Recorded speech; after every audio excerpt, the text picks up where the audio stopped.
Hi everyone, welcome back. My name is Stephanie. In this tutorial, I'm going to walk you step by step through how to build the ultimate AI agent real estate assistant using n8n and powerful AI workflows. You would learn how to completely automate the process of transforming raw property data, including sale history, tax assessments, nearby amenities, and owner information into a clean, professional one-page property summary. Now, this AI agent is a game changer for real estate professionals who want to save time, impress their clients, and also deliver personalized insights in seconds. So whether you want to share listings via email, Telegram, or as a downloadable PDF, this workflow does it all for you hands-free. And by the end of this tutorial, you'll be able to automatically pull and process structured property data, generate a polished client-ready summary, and then instantly deliver it to clients with minimal manual effort. Let's get started.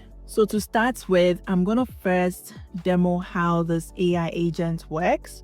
And then I would also walk you through the entire workflow. Then I would show you how to build it step by step. So first things first, this workflow is triggered by a Google Sheets trigger. And I do have a sheet I created and I called it Homebuyers Insights. And really, this sheet is populated by a Google form, okay? So all you need to input in the Google form is the address, the property type, whether it's a single family, a condo, a townhouse, manufactured, multi-family apartment, or land. You also need to input like the bedrooms, the bathroom, the square footage, and then comp count. So the comp count really is the number of comparable listings to use when calculating the value estimates. And it could be any number between 5 and 25. You want to give it as many properties or as many listings as possible so that you can get a clear and accurate comp amount for your customer. You just have to fill out these 5 questions and then everything else is done for you. So once this form is filled out, it would get populated in this spreadsheet. So I do have a listing I pulled off Zillow, and just so you know, this agent is pulling data from a data source that is just available in the US. If you are based in Canada, you may have to use another data API. I didn't capture Canada in this workflow, but let me know if you'd want like a workflow for Canada as well. If you want me to build that one as well, I can do that. But yeah, so I have this listing here I saw on Zillow. So this listing is based in MA. So I'm just gonna come in here and I'll just put in the address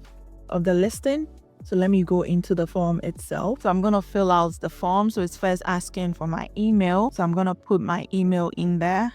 And it's asking for an address. So I'm just going to use this address from the Zillow listing. So I'm going to copy this address and then I'm just going to paste the address in here. It's exactly in the format in which the form is asking for. In terms of the property type, if I come into Zillow here, it's telling me it's a multi-property. So all I'm going to do is I'm just going to copy this and then I'm just going to say it's a multi-family property. And for the bedroom, let's say it's a 6-bedroom, 4-bath. So I'm just going to say 6-bedroom, 4-bathroom, and it's asking for the square footage. So if I come in here, the square footage is about 3,000 square feet. So I'm just gonna copy this square footage here and then I'll place it here. And then I'll say, give me like, let's say 5 listings in terms of the comp count. Then I'm gonna click on submit. Okay, so when this is submitted, it should be populated as another line item in my spreadsheet. Okay, so now that this has been populated, I'm gonna come into my workflow. So like I mentioned, my workflow is being triggered by Google Sheets, and it's basically being triggered when a new row has been added or has been updated. So once that row is added and updated, it's gonna trigger this workflow, assuming it's in production. And I do have this code here that is just picking the latest item in the sheet. So in this case, it will just choose the latest item in the spreadsheet here. And then once this is done, it passes this on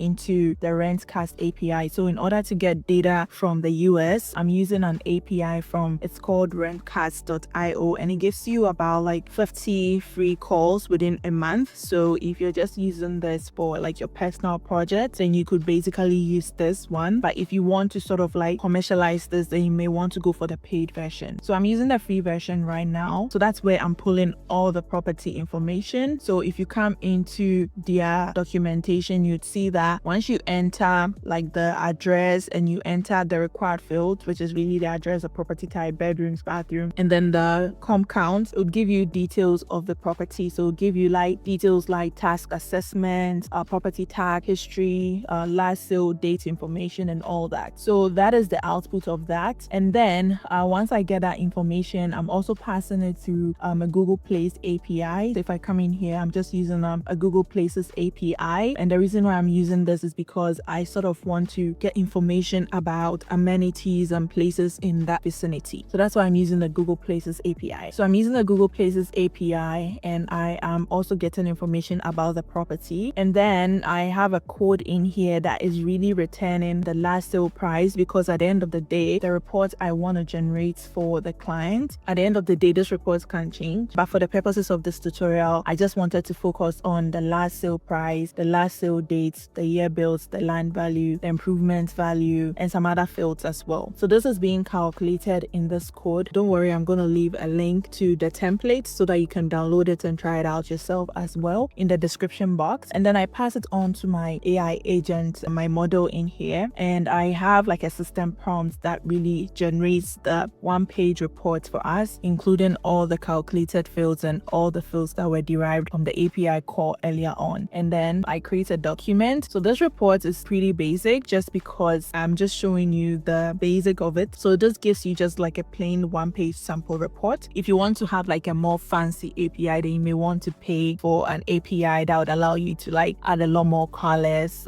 visuals and stuff like that in your report. But this is just a tutorial, so I just kept it basic. So I create a document in Google Docs, and then I sort of like update the document with the information I get, and then finally send this to the email that was provided initially in the form. So this is how the entire workflow works. I'm just going to run this workflow once so that you have an idea, and then after which I'm going to show you exactly how to build it. So I'm going to click on execute workflow right now. So this is how the report looks like. It's just like a one-page report. So this is how the one-page report looks like. The beginning part of the report is more about like giving insights about the property, and this gives insights into the size of the property, number of bedrooms, property features, etc. And then this part talks about like the valuation, what went into calculating the valuation. And then we have the part about like the taxes. It also gives insights into like nearby places and amenities as well. And then finally, it gives a link to a map so that if the client wanted to further explore the neighborhood with a map, then they'll be able to do so. I do understand that like in the real estate industry, if you're a realtor, there are probably other things you'd find valuable that you'd want to send to your clients. And these are all things that can be configured as well in the workflow. Okay, so now that I've showed you exactly how a sample report looks like, I'm going to show you exactly how to build this step by step. So let's go back into n8n. And then I'm going to click on create workflow. So like I mentioned, I'm using a Google Sheet trigger, and this Google Sheet trigger has been configured to be updated based on the information provided in this form. So I'm going to come in here, and then I'm going to click on add. And then all I'm going to do at this point is I'm going to add a Google Sheets trigger. Okay, and in the Google Sheet trigger, like I did mention, in terms of the configuration, I have a spreadsheet I created and I called Homebuyers Insights, which is this one. And then inside that same sheet, I have like the form response tab, and also I've set a trigger to sort of like trigger the entire workflow when a row is added or updated. If I should fetch a test event, I would have 2 items returned for me. So in order to just choose the last item at all times, I'm going to include a code node. And don't worry, like I mentioned, I'm going to sort of like drop the templates file in the description box on your comment section so that you can go download it. But in this code notes, all what I'm saying is that based on the number of rows that have been returned, can you just give me the last one? Okay, so that's all I'm doing. I just want to get the last row from the document that has been returned. Okay, so once I get the last row, this is where I'm going to leverage the Rentcast API to sort of get details about the property and also get details about the valuation of the property,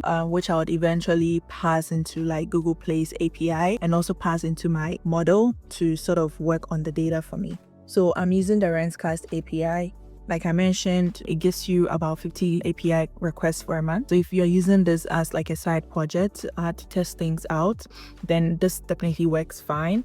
But if you wanted to like do more than just like testing, then you'd have to use the paid version. Okay, so I have the property records, and then in terms of like the exact command you need to use, as you can see, you need to use this exact call request. And if you wanted information, like if you wanted a lot of information, like if you wanted an output that would give you like task assessment, like the features, the history when it was sold, the owner information and all that, then I recommend that you fill out like the required fields, which are very important, which is like the property type, the bedroom number and number of bathrooms, and also the square feet details. I think that's very important if you want to get all the information in here for you. I'm gonna leave the link to Rentcast in the description box so that you can also review the API documentation yourself. Okay, so I'm using that first to grab the details of the property, and so I'm gonna use an HTTP request node to do this. And like I mentioned earlier on, in terms of the configuration, I'm adding the address, and I'm getting the address obviously from my Google Sheet, and I'm getting a property type and all that. So this is what you're gonna do to configure that. And then I'm also gonna have another HTTP request in here, and this HTTP request is getting information about like valuation information. Okay, so again, if I come into my Rentcast API documentation, if I want to get like valuation information, there are things I need to populate. I need to populate the property type, the bedrooms, bathrooms, and square footage. In the Google form, I'm asking 6 questions, which is the property address, the property type, number of bathrooms, and number of bedrooms, as well as the square footage. So those are the questions I asked them in the Google form. Okay, and the reason I asked that is just because these are like required fields. The property type, the bedrooms, the bathroom, these are required fields. So yeah, so this is the exact call request you're using. And then once we have that information, we'll be passing that information we get, because this is now going to give us, either of these HTTP requests would give us details of the latitude and the longitude. Once we get that, we'll be able to pass that to the Google Places API. Okay, so I'm going to have another API request, but this time around, this API request will be going into my Google Places API. So at this time around, what I want is just the latitude and the longitude. So this is good. And I'm just going to pass all the information I get to a merge node. The reason why I like to use merge nodes in my workflow is because sometimes you need to get the responses from all the streams before the next processes work. So in order to do that, I use the merge node, because what the merge node will do is that it would wait for all the other streams to complete running before it moves on to the next stage. Some people may use like the no op code. That doesn't work all the time for me. Okay, so the merge node works better for me. That's why I like to use that. So I'm going to drag this in here. I'm going to drag another input in here, then I'll drag another. I'm gonna drag this one in here as well. Okay, so I have 3 inputs in here. So at this point, what I'm gonna do is I'm gonna run this workflow and see what output I get. Okay, so I have 3 items that have been emitted for me, which is fine because I put in 3 input items. So this is all the data I have at my disposal right now. So I have this data now, and the next thing I want to do is I'm going to include a code. What this code node is going to do is that it will do some calculations based on the data that has been provided in the previous stream, and it would also like extract some important fields I need for the next step in the process. Let me show you the code. This is exactly the code I'm going for. And like I said, I'm sort of extracting some very important fields. I'm also doing some calculations as well on some of the fields so that I'll be able to derive some values that will be needed in the next step. If I should execute the step right now, this is the value I get. So I get all the fields that will be needed to draft the report. So this is looking good right now. So now that I have all the data I need, right, all the important fields extracted in the code node, the next step for me is to now have my AI model do all the magic, do all the work for me to generate the report. So I'm going to come in here and then I'm going to add the AI agent. Okay, and in terms of the model, I mean, you could use Gemini, you could use DeepSeek. I'm thinking that in my next tutorials, I'm probably going to be using DeepSeek or any other model, because I tend to use either OpenAI or Gemini, and I like to try out all these other models in a tutorial like this so that you guys can compare it and see which model works best, which ones you should use, and all that for what use cases, right? So I have this agent here, And I'm just gonna add like the OpenAI model like I mentioned. So I have the OpenAI chat model. I like to use GPT-4o mini, so that's what I'm looking for right now. So yeah, so going for GPT-4o mini. And then in terms of my memory node, if you're gonna do this in production, I don't recommend you just have like a random number in here. I would say that follow best and standard practices to create a unique key, okay, so that it cannot be replicated. So I'm just gonna put a random value here, but that's not what you should be doing in production. And then in here, I'm gonna pass like a structured output parser. I would review what's in the AI agent's user prompt message and the system prompt message in a second. I'm adding the structured output parser in here, and I'm gonna put in this exact JSON in the system output parser. So this is the exact JSON format I'm going for. So it's just like one big block that gives all the property information, and this is what's gonna go into my Google document. And then I have like a separate email address field and a separate property address field. And I know why I'm doing this separately. Okay, so I have this. Now let's go into our AI prompt user message. So this is the exact prompt user message I'm using, and I'm gonna drop the template in the description box so that you can see it for yourself. But then this is the exact prompt user message I'm using, and then this is a system message I'm using as well. So the system message talks about the various sections of the report. So it says that it should be in the output, and it's giving you the exact values to use for the output. So this is good. I'm gonna close this, and then I'll move on to the next stage. I'm gonna just run this step so that we see what an output would look like for our report. This is the output we got. This is how it looks like. So this is good. This is really good. So moving on to the next step of the process. Now that I have the output, the report I want, what I want to do is I want to save this into Google Docs. And to do this, I'm going to use a Google Docs node, and I'm going to go with like create a document. And then once this document is created, I'm going to go into this real estate folder. And then for the title, I'll say property report 4, right? And I'm going to drag the address in here. So this is the reason why I wanted to pass the address of the location. So I'm going to drag the address in here. So this is the address. So I'm going to drag the property address in here. This step will create the documentation. If I should execute this step, you see that the file has been created. If I should go into this real estate folder, for instance, and I should refresh, I'll see this has been created for us, but then we don't have anything inside yet. So if I come back in here, all I want to do is I want to include another node. At this time around, the node, what this node is going to do is it's going to update the document. So it's going to update the same document that we just created, okay? So in terms of the doc ID, I'm just going to drag this in here. And then I'm going to say that the text should be what we got from our AI agent, which essentially is this property insights text. And yeah, that's really it. I don't want to add in any additional fields. This should be it. This should be good now. And then moving on. Okay, once I have this node, I can just click on execute step. If I go back and I should refresh the same file that I had opened now, you see that it has details about the property. So like I said, this isn't really like formatted to include like any visuals or colors. Like you can really define what you want to have in your report. You can define all the colors, the branding and everything in the report, but I just wanted to keep this as basic and as simple as possible for the purposes of this tutorial. And I'd also love to see what you build on top of this. Okay, so this is the details of the reports we have. At this point, all you want to do is like send this report via email. It can be via Telegram, Slack, whatever you configure here, but I'm just going to use email. So if I go to email, for instance, I use Gmail and I click on send a message. At this point, all I'm going to do is I'll just come back in here in terms of where do we send this message to. We're sending this message to the email that was provided earlier on in the form. Okay, so this is the email that was provided. I'm sending the message in here, and the subject, I'm just going to say the same subject we had. Okay, property reports 4, and then I'm going to just put in the address in here, and I'll say it's ready for download. Okay, it could be anything here. And then in terms of the message, I'm gonna say hi. If you wanted to like put a person's name in there, then in the Google form you should also ask them for their names and everything. Right now I don't have like details of the person's name and all that, so I'm just gonna say hi. Okay, so this is good. This is really good. So if I click on add options, I can click on add an attachment. If you want to like CC people and all that, you could also add like an email you want to CC to.